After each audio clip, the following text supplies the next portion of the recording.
dirty Moors did.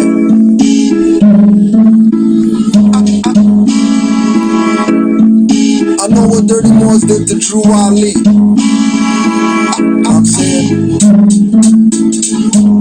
I know what dirty Moors did. I know what dirty Moors did. I'm going at dirty rappers, lynching dirty Moors too. Hiding literature that Drew wrote to warn you. They claim to make you Muslim and make you sovereign. With paperwork and filing, you see out they robbing. They don't care about this word, throw it out like garbage, or throw it at you when you're active, not passive. When they wanna talk about like off a trampoline mattress, treat them like a vamp or a teen actress. Get stabbed with the brand like a mean savage. This Inquisition divine, all others average. Millennium Renaissance, heroes in our classes. Fed up with the czar controlling fascists. Ask if they heard about Moors, they say no. But Masons, they obviously know. Down the handshakes and rituals with skull and bones. They even know about owls burning Bohemian Grove. I know what dirty Moors did to True Ali.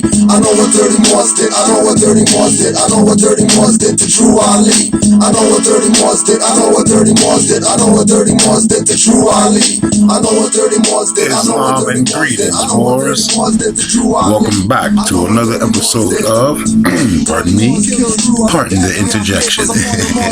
I am your host, Supreme L. I would love to give high honors to Prophet Noble Drew Ali and all the active Moors and non-active Moors, because time has been up and I would not have me or my family vaporized, because that's the plan for niggas. But, okay, on a serious note though, thank you and for joining me on another episode where we dig up information to divulge to the people in the upliftment of fallen humanity. And yes, we have fallen and continue to fall, but there's a lot of us, much of us are waking up. We're waking up in droves, okay? And we are, yes, the Prophet is still here. All right. So, but we got a special show today. We have a special guest today, and I want to get to that. But first, what I want to do is what we do on here is read. Yes, and reading is fundamental. Okay. Divine warning by the Prophet for the nations. From the Prophet, Noble Drew Ali, Sharif Abdul Ali. The citizens of all free national governments, according to their national constitution, are all of one family, bearing one free national name. Those who fail to recognize the free national name of their constitutional government are classed as undesirables and are subject to all inferior names and abuses and mistreatments that the citizens care to bestow upon them. And it is a sin for any group of people to violate the national constitutional laws of a free national government and cling to the names and the principles that delude to stay slavery.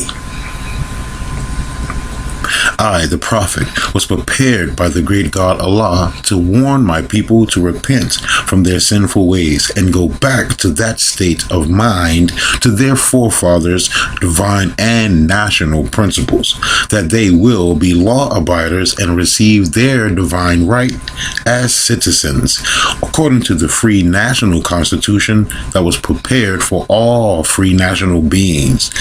They are to claim their free national name and religion.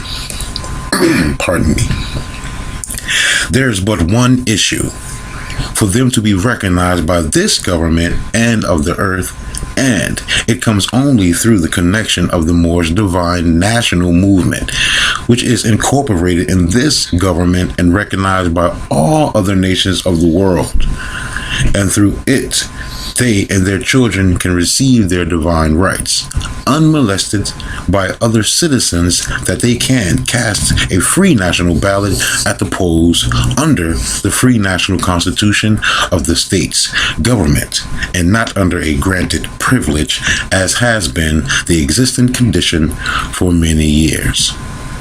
You who doubt whether I, the prophet, and my principles are right for the redemption of my people, go to those that know law in the city hall and among the officials in your government, and ask them under an intelligent tone, and they will be glad to render you a favorable reply. For they are glad to see me bring you out of darkness into light. Money doesn't make the man. It is free national standards and power that makes a man and a nation. The wealth of all national governments, gold and silver and commerce, belong to the citizens alone. And without your national citizenship by name and principles, you have no true wealth. And I am hereby calling on all true citizens that stand for a national free government and the enforcement of the Constitution to help me in my great missionary work, because I need all support from all true American citizens of the United States of America. Help me to save my people who have fallen from the constitutional laws of government. I am depending on your support to get them back to the constitutional fold again, that they will learn to love instead of hate, and will live according to love, truth, peace, freedom, and justice, supporting our free national constitution of the United States of America. And that is the divine warning to be read in all meetings, and I say gatherings, anytime, that should be read. But some people kept that hidden. Okay, we're gonna move on.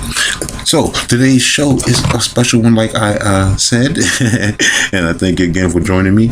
And we will get our special guests on the line real here shortly as we go on to the phone lines and get ready to light them up. All right, let's check it out.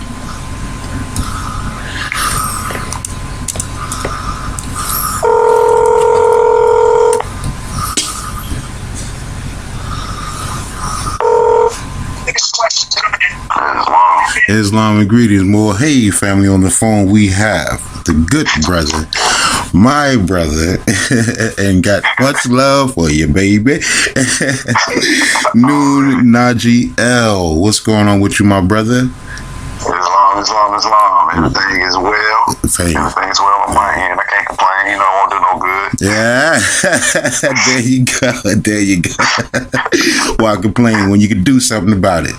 Exactly. There you go. It's a blessing and a blessing to have you on the show, brother, and we appreciate you to take the time out to come and share what you have for us, for the family, and I really appreciate you to the top of my heart and the bottom, my brother. Oh, man, it's all honest to the prophet, of course. Yes, man, indeed. It's an honor to even be invited, brother. Yes, indeed. All high honors be to Prophet Noble Drew Ali. So I wanted to go in a little bit of law and a little bit of history, but first, could we get a little bit of itinerary on yourself, my brother? As far as like just general background? Yes, sir. All right. So, as far as Moorish science and whatnot, I've been studying probably about 5-6 years now. Mm-hmm. And I've kind of always had a healthy background, in law, mm-hmm. just in general. Mm-hmm. It's because of my life experiences. Right. And, education and things of that sort. Right. But in particular, as far as, the science, law, of course, naturally was the thing that I most naturally gravitated to. Mm-hmm. Mm-hmm. But, and in that, being able to, navigate and move around, I was able to meet, a bunch of active Moors, mm-hmm. and came into contact with Brother Sabir Bey, and as well as Taj and Abdullah Bey, mm-hmm. Down in Tampa a couple of years ago. Mm-hmm. Mm-hmm. Shout out, partner, Interjection. Shout out to them brothers, them good brothers, because every time I know Abdullah. Man, I haven't met our master teacher Taj yet, bro. I haven't met him, but I'm waiting on that day. But my brother Abdullah, oh man, that's my bro. Oh yeah. Shout out to Abdullah. Answer beer. Pardon me, answer beer. I will listen to Severe, another one. He'll shock you with those facts. Oh, he a heavy hitter. He definitely a heavy hitter, bro. He shows he not only used to be a boxer. He do hit you with the facts too. I love that. Peace to you, my brother. Peace to you, Sabir. Yeah, honestly, them Moors. Mm-hmm. So yeah, they kind of really gave me a firsthand, demonstration that when I was down there, and that kind of kicked the ball rolling, on from there, so to speak, in terms of my growth, and I really just kind of accelerated at that point. In terms of my studies, and just really getting serious with it, and man, as they say, the rest is history. There you go. Now, do you have any, personal, which, if you don't mind us getting into it, do you have any personal issues that happen or something that happened to you, maybe with the policy enforcers or just with the... That's a normal. There's a number of instances that come up. I mean, and honestly, I'm not saying like I'm a bad person. Right. In life, and I guess one thing that most people probably know about is the incident in Tallahassee, Florida. The corporate territory in the area of that, and that event that happened, and I was actually, visiting, friends from school and things of that sort, and family for graduation that particular weekend. And this particular complex has a peculiar way of towing people. And, they've got these signs up there, which I've never seen this anywhere else, but they've got these signs that lead you to an app, right, that you have to download, or you have to go online, to interact with. And then it forces you to pay with a credit card or a debit card. Wow. Right? So there's no cash base, there's no prepaid or any of that, whereas, and now mind you, this, when I was talking to the people that live there, and and dealing with the issue, because it's been an ongoing thing, that I've been trying to figure out more about, and sometimes as active Moors we have to make certain sacrifices, to test our theories, right. And of course they're measured, of course, but in doing that, I've noticed that when you go in to pay, they don't display any of that information on their in the public areas, right? And then there's nothing in there that says anything about taxes, okay? Right. And so on and so forth. So the particular day that happened, which the video that everybody's, probably can go back and see just on the channel and everything, on the YouTube channel. Prior to that, we had already called the dispatcher and everything, and we had them send out, a sheriff, you know what I mean? Or somebody that could act in that capacity. Right. And I strictly wanted them to witness, the occurrence, really. And prior to that, there was some verbal exchange, and essentially it came down to a question of like, what are we doing here, and what was his purpose? And I was trying to let him know, hey, I need you to come in here, and if you witness a crime, I need you to act on it. Exactly. You know what I mean? Exactly. And do your job. And he was kind of going back and forth with me about the, filling out a police report. And before I thought to get his information and just go on and move on to the next next step in the process. My cousin who was there had mentioned the dispatch report, and that kind of saved his butt. Wow. And so, because he wasn't wanting to put anything on the record, right? And I'm trying to make sure that there is a record to be heard of or to be spoken of at the end of the day from his end. Right. But he reminded him of the dispatch report, and so he noted everything in the dispatch report. And I'm saying that to say that after we went in there and we came back out, he flags me down And it's like, hey, because before he gave me some information and he was like, this is who you talk to, and I don't really need to be here. And I was like, no, you need to be here. You need to see, like, basically you need to stay here. You know what I mean? Just to make sure that I'm not violating. Because they have a habit about violating and talking crazy, and cursing people out and calling people, certain things under their breath. Right, provoking. Right. Trying to provoke. Yeah, trying to provoke certain situations and things of that sort. So I'm like, yo, if you see anything, I need you to act on it. Do your job. Mm-hmm. Right.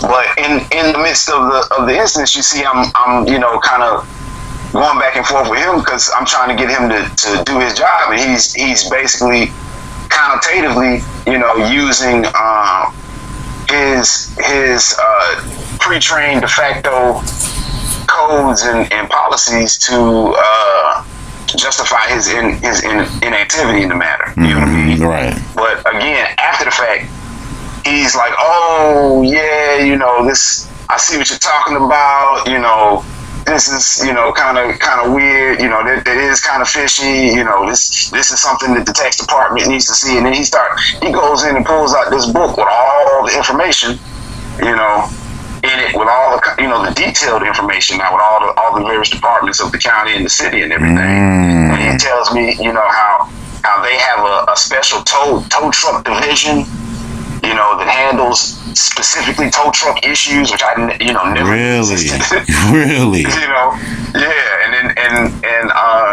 just goes down the list for me, and I thank him for his assistance, and I let him be on his way, but I if you speak in intelligible tone, you get a favorable reply. You get a favorable reply. There you go, my brother. There you go. And, and that's funny because I just read the warning before I introduce you on, brother. That's oh, wow. Yeah, that's beautiful. It's beautiful, bro. So when you hear the playback and you see that, you hear. Okay, there you go, baby. The prophet is alive and well. Don't get it twisted.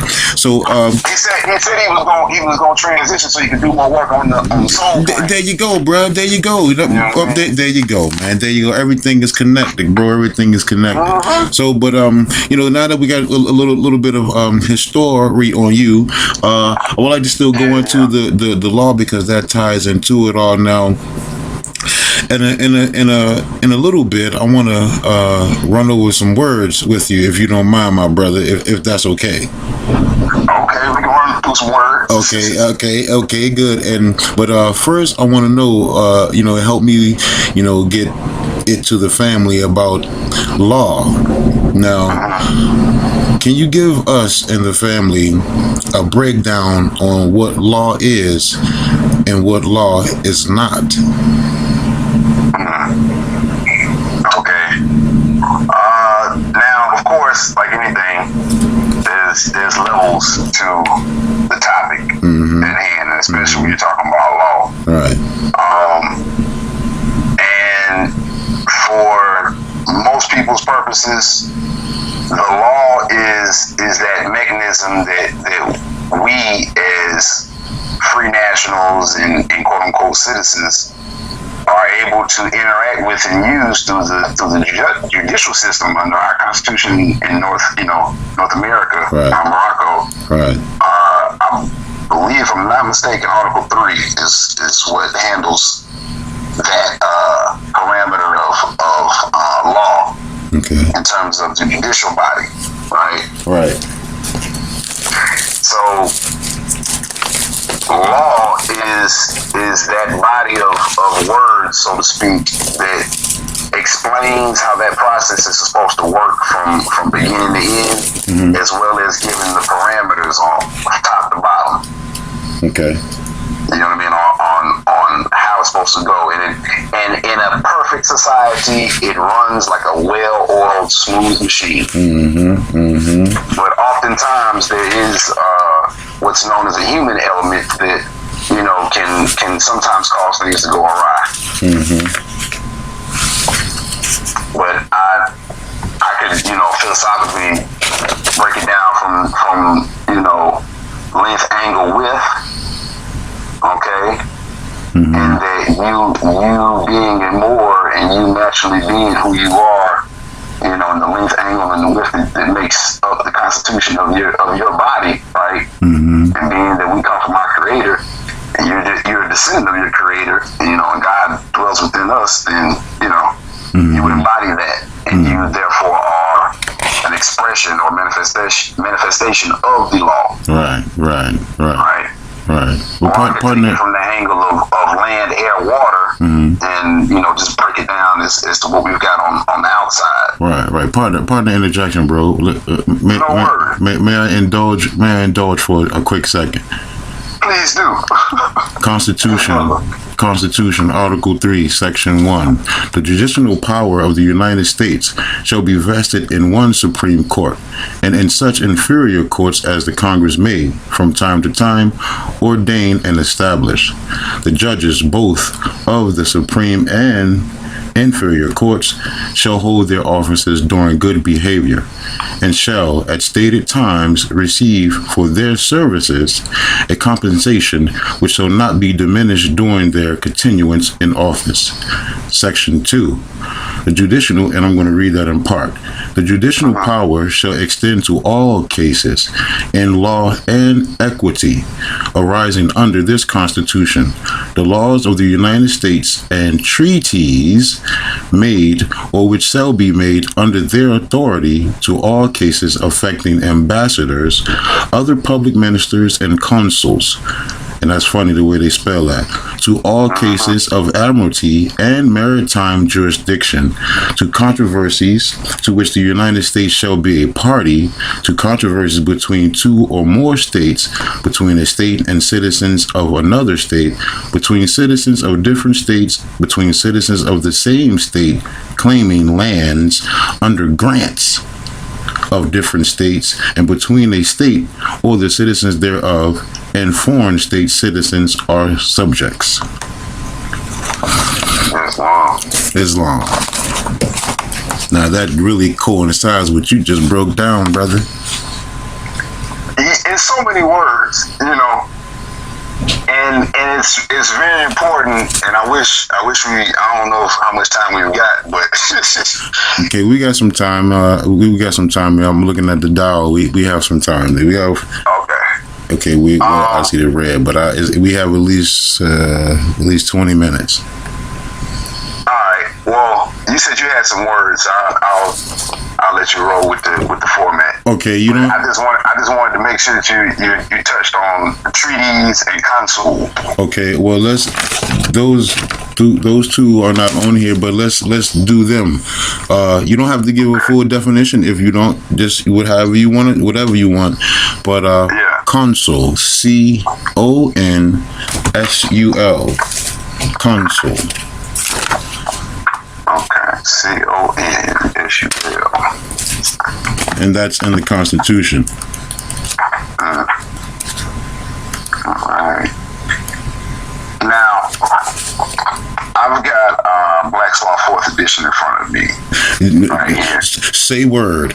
All right. Say word. So I was just, pulling that up. So pardon the interjection. I just wanted to read that definition into the record. All love. And I just had to put my own eyes on it. But it says here, under international law, consul means an officer of a commercial character appointed by different states to watch over the mercantile interests of the appointing state and of its subjects in foreign countries. Right? And it goes on to say there are usually a number of consuls in every maritime country, and they are usually subject to a chief consul who is called a consul general. Right? Now it goes on to say Old English law, and one thing that I want to make sure that people understand is that when they give the bold distinctions and they say international law, Old English law, and Roman law, they are talking about distinct bodies of law that are separate. Okay. You know what I mean? Okay. And of different contexts, because some people like to run them all together. Right?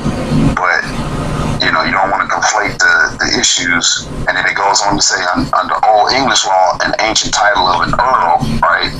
Then under Roman law, during the Republic, the name quote-unquote consul was given to the chief executive magistrate, two of whom were chosen annually, blah, blah, blah. The officer was continued under the empire, but his power prerogatives were greatly reduced The name is supposed to have been derived from consulo to consult, because these officers consulted with the Senate on administrative measures. Right? Then he goes on to further say the word quote unquote consul has two meanings. So it's outright telling you that it has more than one meaning, even though we've read three different ones already. Right. Okay. One, it denotes an officer of a particular grade in the consular service, and two, it has a broader generic sense embracing all consular officers. So I read all that to say to get to number two, right? Because oftentimes people will jump, to one or the other, right, rather than looking at the whole thing. And then right below that, it says, see also Foreign Services Act 1946, 22. USCA, which that says United States Code annotated subsection 801 et secola, right? And then right below it, it says something about the consular courts, right? Now, just kind of for the sake of time and everything, within this definition, it points to the revised statute 4083, which is now under the United States Code annotated under Title 22, Section 141. And if you ever look it up, it'll also say something about ministers and consuls, right? Right. And foreign jurisdiction and all of that good stuff. And it's like, what is that talking about, right? Right. In relation to this, and in relation to what you just read earlier with Article 3. Okay? And then when we back up in Article 3 and it says treaties, that's where we find that link. Okay. Let's go into that word then, treaties. All right, you got that? Pull it up already? I need to pull it on my end. Okay, I have a Black's Law dictionary, but it's on the computer. You have the physical book. You have the physical book there, right? Yes. Okay, yes. you don't mind dissertation, do you? I'm actually right at it. I just got it. Right on, baby. Right on. The prophet moving, baby. It's that energy moving. There we go. Oh yeah. There we go. Treaty, and I'll do international law because it's pretty long, and leave private law alone for right now. But under international law treaty, it says a compact made between two or more independent nations with a view to the public welfare. I can stop right there. Suffice to say that it requires more than one party. Yes. To make an agreement. And when we're talking about a compact, compacts could also be related to a contract. Right. Could it not? Right. For the sake of argument. All right. So, based on the same principles, but with I would say an enhanced character, because we're talking about nations and not just you and I on an individual level. Right. This is serious business at the end of the day. Right. Correct. Right. And when you abrogate international compacts or contracts, those the consequences are a little bit more dire, wouldn't you think? Yes, indeed. Wouldn't you say? Yes, indeed. So, yes, indeed. When you're talking about Section 141 and you're talking about the Constitution and it says consuls, you have to keep in mind that correlation that we just drew between those separate bodies of quote unquote law, quote unquote, right? And speaking to some conversations I was having some other boys, and when we were building, we have to be able to make a clear distinction in our minds, as to when these various shifts happen. Because Taj often talks about how we've been separated from the Republic, right. Right. Through these various transitions and these bankruptcies that's been going on. And so every so often, and it's funny, if you ever take the time to look at or just draw yourself a timeline between when the treaty started, right? And you follow the 50-year intervals, okay? And see from those 50-year intervals what happens, right? in between and leading up to those time periods. And then on the, another site that I help and I work with, and I forgot to mention, a couple years ago in my, you know, growth and awakening, I ran into some other active Moors, and I had the blessed opportunity to be connected with a brother by the name of Jonathan Bay. Mm-hmm. And he and I, you know, on some brainstorming and you know, long headache conversations, just racking our brain, you know, right, there you go. just what to do. Right. You know, next we ended up creating a Moorish directory. So like, you know, and in part of that whole website, we've got what's known as a digital timeline, or like a 3D timeline that you can click on and kind of, you know, slide your way through. Mm-hmm. But if you ever get some time, just look at it. But, you know, just kind of pay attention to what the quote unquote corporate de facto U.S does, and then, you know, how the language shifts, right? And then on the record, how they'll make a clear distinction. Where they're saying, all right, we're no longer going to follow public law. All right, we're now going to go by public policy. Okay. Okay. Right. And once you find, you know, that set of cases, and you see that timeline, and you follow it and then you add in the facts of like when the prophet came and then what was going on, right? Right. You will notice certain correlations that should lead you to the logical conclusion that we're no longer dealing with, you know, with the original republic, right? In the constitutional sphere that it was created. Mm-hmm. You know what I mean? We have a different beast now. All right, there you go. And pardon the interjection, with that, I can throw that House Joint Resolution 192 out there, just to back that. Mm-hmm. As well as not only House Joint Resolution 192, but there was another, and actually we had a class on it, and you know, jump in if you can think of it before I do. But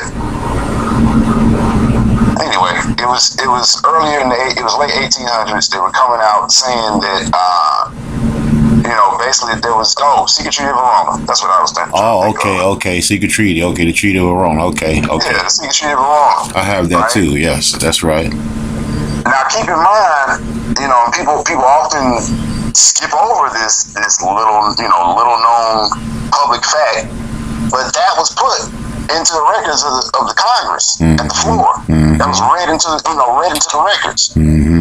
Mr. Owens, right? See what now? Mr. Owens, right?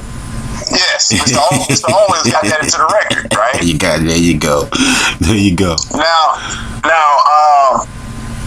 by getting that into the record, you've got a couple of things going on. You know who the international players are in terms of the monarchies of yesteryear, right? Mm-hmm, right. Who were vying for position at that time, you know, since the mid 1800s, for control up to that point and up to, you know, beyond, right? Right. You have a clear indication that somebody made a plan to do something. Mm-hmm. All right. Now, you don't have to believe me, you know, or your lying eyes to know that something else happened, right? Right. And we didn't keep with that constitutional, you know, Republican form of government that we were stated to have, right? And when they come out and say, hey, you know, we're gonna we, the Congress, are so corrupt that we now have to hand over the power of handling finance, right? Which, according to the Constitution, Congress is supposed to handle the purse strings, correct? That's right.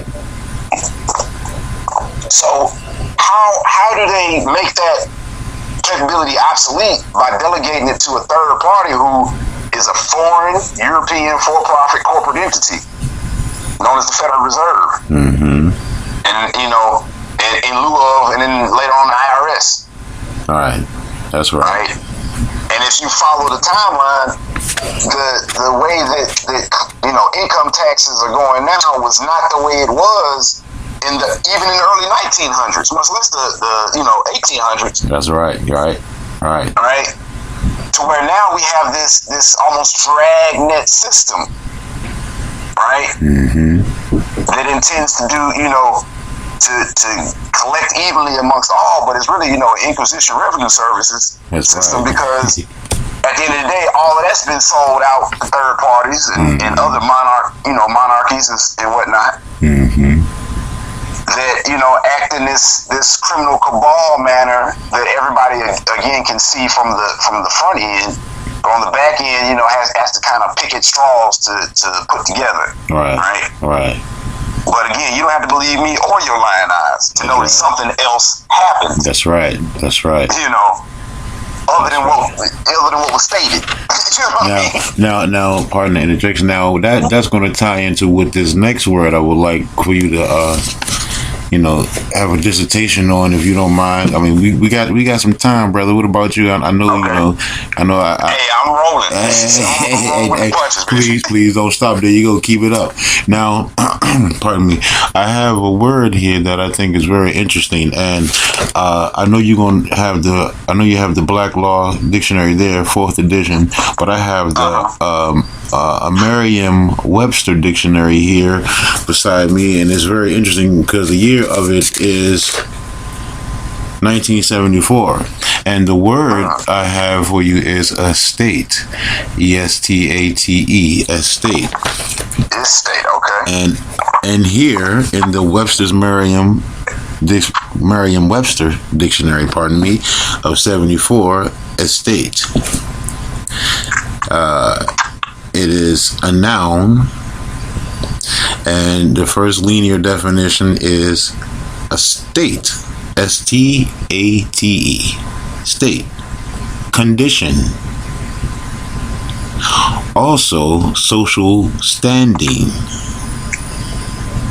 status. 2, second linear definition, a social or political class. The 3, of nobility, clergy, and commons.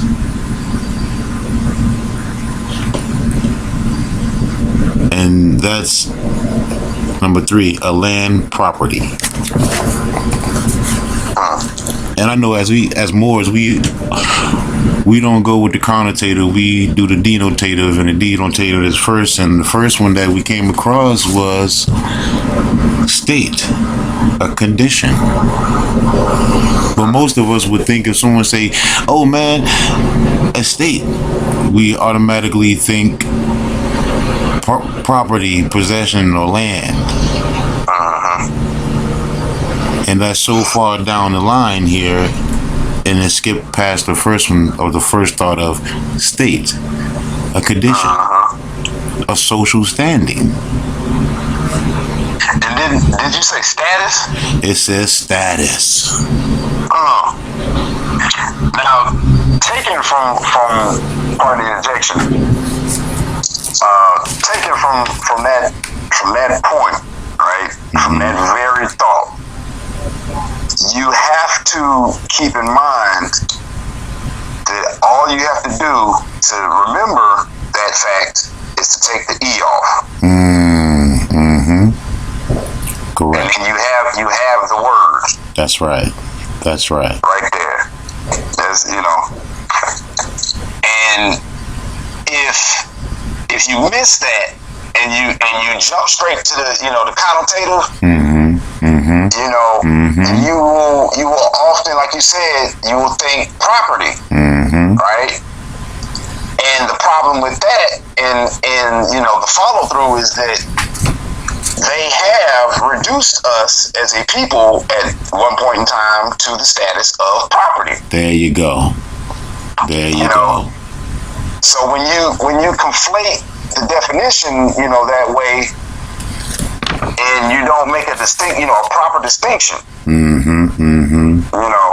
as to how you're using it, when you're using it, it can be taken connotatively however I choose to hear it. There you go. As the way it best benefits me. And unless it's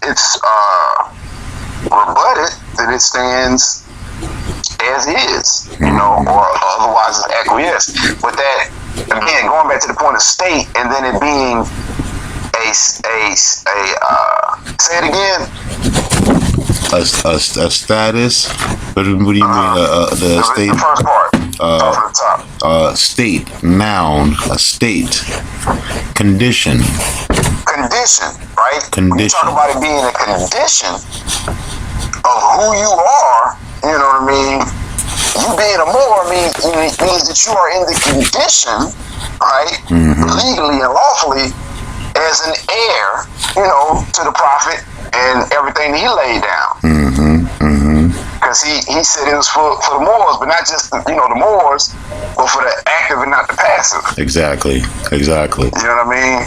But peep that one. But peep the next one though. Peep the next one after that. Social standing. Now, and then when you talk about social standing and status now, and that that positioning of thought, so to speak, or that angle of it, it gets even deeper, because now my estate or my status, if we think about them as correlative terms, it determines my social condition. Right. So if the prophet said that most of our issues are social, okay, and I'm thought of as 3/5 of a person, i.e. property, okay, no wonder, we get treated so bad. No wonder we get shot down like dogs, because we legally have less rights than a dog. There you go. Right.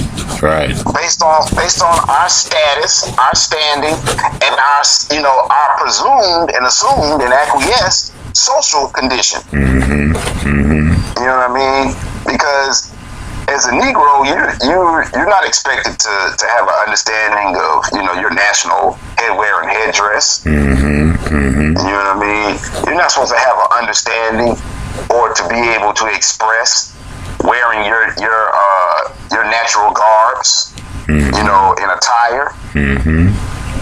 You're not supposed to know how to carry yourself as a noble and speak in an intelligent tone. Right. And actually not grovel in the face of presumed or assumed quote-unquote authority, but understand and know how to command that authority to operate in the proper and efficient manner, which is at your behest and for your safety and benefit at the end of the day. That's right. Because at the end of the day, if Moors were obligated to pay taxes, which we're non-obligated to pay taxes, Article 1, Section 2, Clause 3, I believe. Quote-unquote, India is not taxed, even though Indians come from India, but we can route that back, because we're talking about the indigo, right, or the violet, or the purple people. There you go. There you go. The royals. Us. which we know purple is the royal color and all that's that. right. But, that's right. And again, that purple is also indicative of the crown chakra, but that's another degree and level. That's right. That's that amethyst. We're not supposed to know. That's that amethyst. That's that amethyst. Yes. Yeah, that's that amethyst. That's that amethyst. Demonstrate none of that. Right. That's the farthest thing from who we are supposed to be and demonstrate, because they intended to beat it out of us through quote unquote slavery and human trafficking, and treating us as prisoners of war. And they intended to burn everything down, because all along, up and down the Mississippi, you can find mounds. Okay. Right. Now, I just happen to be from a place that's known as the corporate state of Alabama, but in my research, I found that the area and the name of that land at one point was known as Alabama. Alabama. And it was at Alabama, yeah. And there was, in more of the northern centralized areas, a place that's presently known as Birmingham. It was known as a meeting area. And when you look on the maps, or the maps that I've seen, all of these various tribes in the area had basically a finger of their territory leading to this area. Right. And historically, that area was known as a meeting ground. I mean, and if you've ever been there, it's kind of like a bowl naturally. Okay. So there's natural land barriers, and there's various grounds and everything. But that's at the foot of, I believe, the Alleghenies or the Appalachian Mountains, coming down the Tennessee Valley. Okay. So all of that, going all the way up into Virginia, quote unquote, and so on and so forth, and Western Virginia and towards Pennsylvania, all of that was some of the same area, that these quote unquote tribes were navigating and moving upon. And pardon the interjection.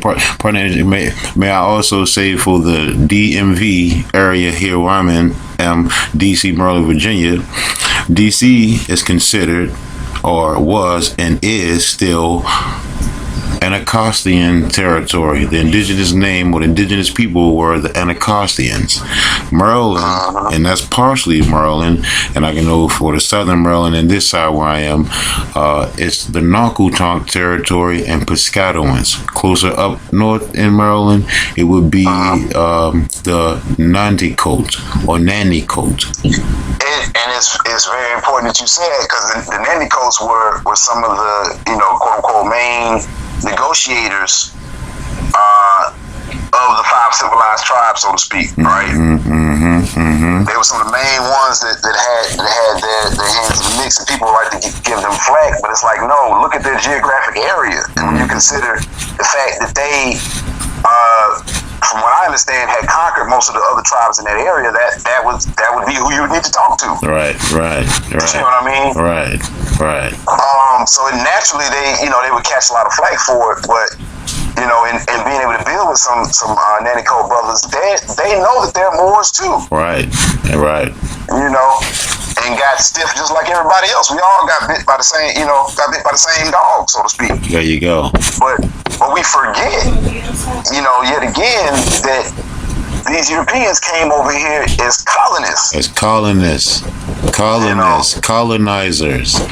And then later they would call themselves pilgrims, under the guise of religion, but they were the rapers, killers, the murderers, the drug dealers of their day, and the rejects of their societies, you know what I mean, were sent over here on basically a fool's mission, because they weren't even expected to survive the trip. You know what I mean? Most of them, if you look into the records at the time, they thought that the Atlantic Ocean was full of sea monsters that would, sink the ship. And then look, they also, pardon me, called themselves the Respectives. You what's that? The Respectives. Ain't that something? Yeah. And I just did a show with about the Mexicans, and the colonials, because it was the United States of Mexico. And that's another topic for another show. But we got about I got about 10 more minutes here. I know I went over a little bit, but I'm gonna just go ahead and work it. It don't matter. We rolling, and I got enough to get a couple more words in. But at the end of it all, I want to be able to put words out here. And if the family could, write them down and look them up, and this is some of the words that I've gotten from my master etymology teacher, Salali Bey. I love that sister. That's my sister. That's my sister. That's one of the best ones they have. Bro, that's the best one I know, Bey. So that's my sister. That's my girl. That's my woman. Not like that, but she's on point now. Yes. Oh man. 101. I'm not taking anything from them. I'm really just being funny. Yeah. No, look, nothing. I got you, but yes, hey, bro, that sister is fierce. I'm just saying. Hey, look, Abdullah, he the main square, dude. I can't take him from Abdullah. He the master teacher of it, man. He the master teacher. Man, Abdullah, my brother. I mean, he gives that brother has so much energy, bro. Like, I can sit and listen and watch him all day, bro. Like, but really though, we all have a peculiar amount of energy. You haven't noticed. Yes. Like everybody who's doing their thing right now is really like, you know, there in terms of their level of frequency. You know, and that's the most amazing thing that I've seen so far. Well, you can do me this one huge solid. Yeah. If you can get to our master teacher, Tariq Bey, I want to give a shout out to him again. You know, I love that brother, and thank you for all you're doing, brother, because it wasn't for me looking and pressing that video, driver's license fraud, I wouldn't be on it. But someone told me to press the button. Just push the button. Push the goddamn button. And I thank you, brother. You can pass the word along to him. I know he's busy, and you know, if you can get the word to him, we would definitely love to have him on the show. So, but I will do what I can. Yeah, just pass the word. Just pass the word, bro. But yeah, some of the words, man, I want to get the family to you know, write down and also look up is fraud. Fraud, okay. And inducement. That's a good one. Misprison. Misrepresentation. Present. Represent. Oh, this is a good one. Oh, this is a real good one. Hereditament. Oh, yes. Birthright. Yeah. Oh, yeah, that hereditament, that's the one that's going to take them out the park. Yeah. Go ahead. Can you do it? I was about to say, what you gonna do? What you gonna do? I'm sorry, I didn't want to part in the Anytime, my brother. All right. So, acquiescence. All right. Usufruct. Right. Bond. Okay. And what's the? All right, two more. And these are like my favorite ones. Free white person. In Black's Law 4th edition and more, which I brought this up in the previous class, one of the most recent classes, Friday class that I did. Okay. But yeah, I just wanted to add those to the list, right? Just off the top of my head. Yes. Anytime, brother. It's nothing but 1, 2, 3, 4. I got nothing but 4 more right here. This is a good one. Feudal. Oh yeah. Allodial. Obligation. And contract. Now those are the words I want. I want you out there, family, to digest them and look them up and apply these words, because they definitely belong to us. And they definitely apply to you. Yes, indeed. Yes, indeed. Okay. We got about like 5 or 4 minutes left. I want to thank you, brother, for joining us, man. And we got to do this again. We got to do this again. We definitely do. There's gonna be a part 2 to this, and that's already been written. All right. 3, 4, 5, however. It's set up already. There you go. Now, you want to give some shots out or your information, whether you can be reached or I don't want to take up too much time with shots out because I'll be here all day and I don't want to anybody. So because really I got a whole team of Moors that help me out. There you go. It's not just me. There you go. Please believe it's not just me. It's a whole team of us. So, honest to the Moors. Honest to the Moors. Yeah, honest to the active Moors, all the active Moors, and even the passive Moors, because you still a Moor. There you go. There you go. And just honest to the Prophet, man. Thank you for having me, man. It's a pleasure, and I look forward to part 2. Anytime, brother, and I look forward to 3, 4, 5, and 6, and so on, my brother. Oh yeah, we're gonna keep it going as long as we got breath. There you go. That spirit, man. As long as you got that spirit, man, and that spirit, man, lasts a long time. I tell you. And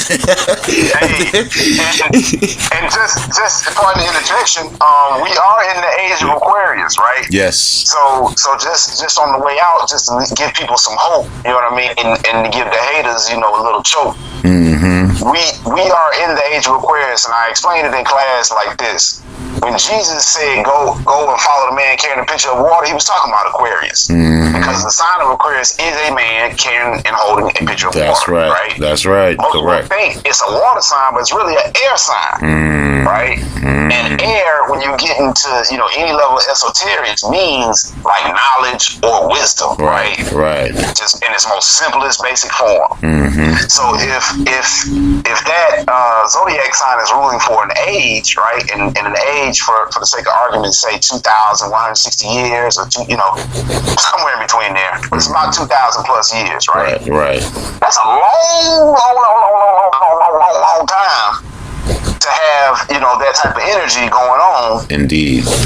On the planet. So we have to take advantage of this knowledge and wisdom by being, like I said, being observant and learning. Mm-hmm. And like the prophet says, study. And when you ask what else to study, I would say study yourselves. That's right. And with that, I like to add, air is water. Water is air. H2O. We really get into it. Right. Because they correlate. There you go. As elements, but how you say Nun? They correlate. It correlates. Oh, we get out of here, more. We get up out of here, man. It's always love, man. Always love, but that's the first principle. So yes, indeed, always love, my brother. So until the next time, fam, we have that good brother, and I'm gonna still call him Mashik, brother Nun Nagi L, bro. Brother Nun Nagi L. Thank you for coming here, brother. We really appreciate you, bro. Peace and love. Thank you for having me. Peace and love, family. Peace, more. Peace and love. Yes, it was a good brother, Nun Nagi L again, and it's always a blissful time having all and any of the good brothers and sisters come up on the show and bliss us with their knowledge. Pardon me, and it's always blissful. It's the information is out there, and it's not hard to find. Just you gotta search it, you gotta look for it, and it's there. It's right there. You just gotta grab it and hold on to it and make it yours. Because nationality is the order of the day, yesterday and tomorrow. So proclaim your nationality. Do what you gotta do. Alright? It's for you and your family. Like I say, don't believe me. Go check it out for yourself, and you'll be amazed at the jewels you'll find on your treasure hunt.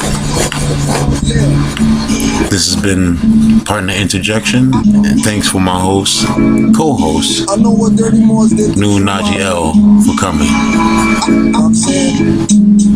Islam, love, and peace forevermore.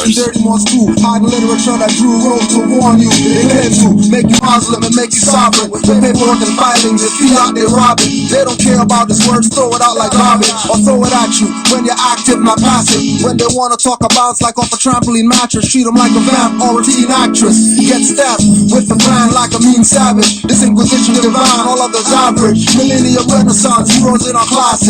Fed up with the czar controlling fascists. Ask if they heard about Moors, they say no. But Masons, they obviously know. Down the handshakes and rituals for skull and bones. They even know about Owls burning Bohemian Grove. I know what Dirty Moors did to True Ali. I know what Dirty Moors did. I know what Dirty Moors did. I know what Dirty Moors did to True Ali. I know what Dirty Moors did. I know what Dirty Moors did. I know what Dirty Moors did to True Ali. I know what Dirty Moors did. I know what Dirty Moors did. I know what Dirty Moors did to True Ali. I know what Dirty